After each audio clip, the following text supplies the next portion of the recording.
ಇಂಥ ಕಾನೂನನ್ನು ಥರ ಅಗತ್ಯ ಏನಿದೆ, ಯಾಕೆ ತರ್ತಾ ಇದ್ದೀರಿ? ನಾನು ಹೇಳ್ತೀನಿ, ಭಾರತೀಯ ಜನತಾ ಪಕ್ಷದವ್ರಿಗೆ ನಾವು ಒಂದು ವಯಸ್ಸಿನಿಂದ ಹೇಳಬೇಕು, ಇದನ್ನು ಹಿಂದೂ ರಾಷ್ಟ್ರ ಆಗೋಕ್ಕೆ ಬಿಡಲ್ಲ.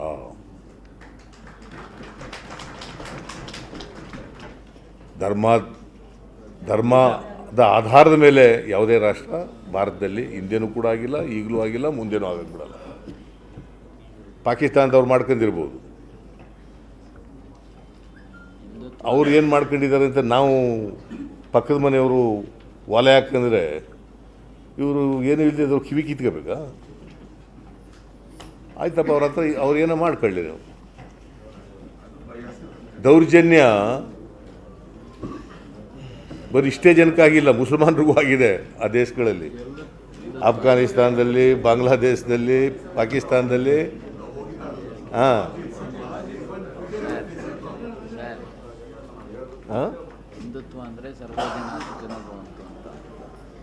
ಅದಕ್ಕೆ ಹೇಳೋದೇ ಬೇಡ, ಸರ್ವಜನ ಸುಖಿನೋ ಭವಂತು ಅಂತ ಅವರೇ ವ್ಯಾಖ್ಯಾನ ಮಾಡಿರೋದು, ಅವರೇ ಎಲ್ಲ ಹೇಳೋದು.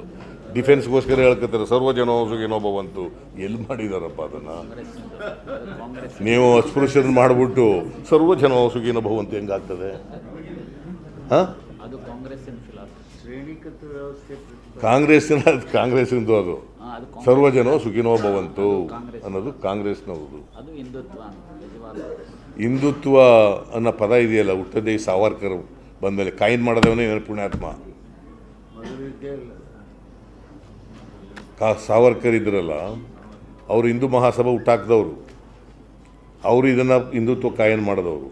ಅವ್ರು ಏನೇನು ಹೇಳಿದ್ದಾರೆ ಅಂತ ಹೇಳಕ್ಕೆ ಹೋಗೋದಿಲ್ಲ, ಯಾವ ಸಂದರ್ಭದಲ್ಲಿ ಏನೇನು ಹೇಳಿದ್ದಾರೆ ಅಂತ. ಗೋಲ್ವಾಲ್ಕರ್ ಏನು ಹೇಳಿದ್ದಾರೆ ಅಂತ ಹೇಳಕ್ಕೆ ಹೋಗಲ್ಲ, ಹೆಗ್ಡೆವಾರ್ ಏನು ಹೇಳಿದ್ದಾರೆ ಅಂತ ಹೇಳಕ್ಕೆ ಹೋಗಲ್ಲ. ಇವರೇ ಅಲ್ಲ ಮನುಸ್ಮೃತಿ ಅಂದ್ರೆ ಏನು? ಚತುರ್ವರ್ಣ ವ್ಯವಸ್ಥೆ ಮುಂದುವರಿಬೇಕು ಅನ್ನೋದು, ಶ್ರೇಣೀಕೃತ ಸಮಾಜ ಮುಂದುವರಿಬೇಕು ಅನ್ನೋದು.